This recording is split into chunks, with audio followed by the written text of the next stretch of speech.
മക്കളെയും കുടുംബത്തെയും നന്നാക്കിയെടുക്കുവാൻ, അവരെ നരകത്തിൽ നിന്ന് കാത്തുരക്ഷിക്കുവാൻ നമ്മൾ ശ്രദ്ധിക്കേണ്ട രണ്ടാമത്തെ കാര്യം, അവർക്ക് ദീനിന്റെ അടിസ്ഥാനപരമായിട്ടുള്ള അഖീദ, വിശ്വാസ കാര്യങ്ങൾ, ഈമാനികപരമായ അടിത്തറകൾ അവർക്ക് എന്ത് ചെയ്യുക, അവർക്ക് പഠിപ്പിച്ചു കൊടുക്കണം. നമ്മളാൽ കഴിയുന്ന വിധത്തിൽ നമ്മൾ എന്ത് ചെയ്യണം, അവർക്ക് പഠിക്കാൻ സാഹചര്യം നമ്മൾ എന്ത് ചെയ്യണം, അവർക്ക് ഒരുക്കി കൊടുക്കണം, ഏത് വിധേനയാണെങ്കിലും. കാരണം നമ്മുടെ ദീനുൽ ഇസ്ലാമിന്റെ പ്രത്യേകത എന്ന് വെച്ചാൽ അല്ലാഹു സുബ്ഹാനഹു വ തആല പറഞ്ഞതുപോലെ അലം തറ കൈഫ ദറബല്ലാഹു മസലൻ കലിമതൻ ത്വയ്യിബതൻ കശജറത്തിൻ ത്വയ്യിബ അസ്ലുഹാ സാബിതുൻ വഫർഉഹാ ഫിസ്സമാ. അല്ലാഹു ദീനുൽ ഇസ്ലാമിൽ ഈമാനിന്റെ പ്രാധാന്യം പഠിപ്പിച്ചു തരാം. അതേതുപോലെയാണ് അല്ലാഹു വിശദീകരിക്കുന്നത്, ഒരു വേര് ഊന്നിയിട്ടുള്ള, മണ്ണിനടിയിൽ വേരുറച്ചിട്ടുള്ള ശക്തിമത്തായ ഒരു മരത്തെ പോലെയാണ് എന്ത് ചെയ്തിട്ടുള്ളത്, അല്ലാഹു അതിനെ ഉപമിച്ചിട്ടുള്ളത്. ആ വേരിന് എത്രത്തോളം ബലമുണ്ടോ അത്രത്തോളം ഇതിനെന്ത് ചെയ്യും, കായ്കനികൾ നൽകാൻ സാധിക്കും. ഒരു കാറ്റിലും ഒരു കോളിലും എന്ത് ചെയ്യില്ല, ഈ മരത്തിന് യാതൊരു കേടുപാടും സംഭവിക്കില്ല, അത് അടിയുറച്ച് തന്നെ നിലനിൽക്കും.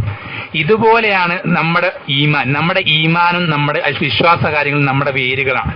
ഈ വേരുകൾ ഉറച്ചിട്ടില്ലെങ്കിൽ പുറമേക്ക് എത്ര വലിപ്പമുണ്ടായിട്ടും എന്തൊക്കെ രൂപത്തിൽ അതെന്ത് വളർന്ന് പന്തലിച്ചാലും അതിനെന്തുണ്ടാവില്ല, വലിയ നിലനിൽപ്പൊന്നും ഉണ്ടാവുകയില്ല.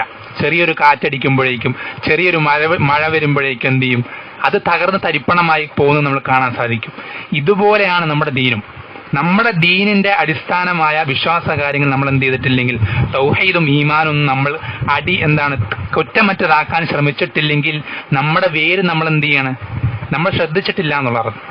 ഈ വേര് നമ്മൾ ശ്രദ്ധിച്ചിട്ടില്ലെങ്കിൽ ഈ മരം എപ്പോ വേണമെങ്കിലും എന്ത് ചെയ്യിക്കാം, കടപുഴകി വീണേക്കാം. എത്ര നമസ്കാരങ്ങൾ ഉണ്ടെങ്കിലും, എത്ര ഇബാദത്തുകൾ ഉണ്ടെങ്കിലും, എത്ര കാര്യങ്ങൾ നമ്മൾ ദീനിന് വേണ്ടി ചെയ്യുന്നുണ്ടെങ്കിലും, ഈ വേര് അടിത്തറ ശരിയായിട്ടില്ലെങ്കിൽ, വീട് കെട്ടുന്നത് പോലെ തന്നെ അല്ലെ, വീട് നമ്മൾ ഫൗണ്ടേഷൻ അടിത്തറ ശരിയായ രീതിയിൽ നിർമ്മിച്ചിട്ടില്ലെങ്കിൽ എത്ര നല്ല കട്ടകൾ കൊണ്ട് നമ്മൾ എന്തിനെ പടുത്തുയർത്തിയാലും അതെന്ത് ചെയ്യില്ല, അധികകാലം നിലനിൽക്കുകയില്ല.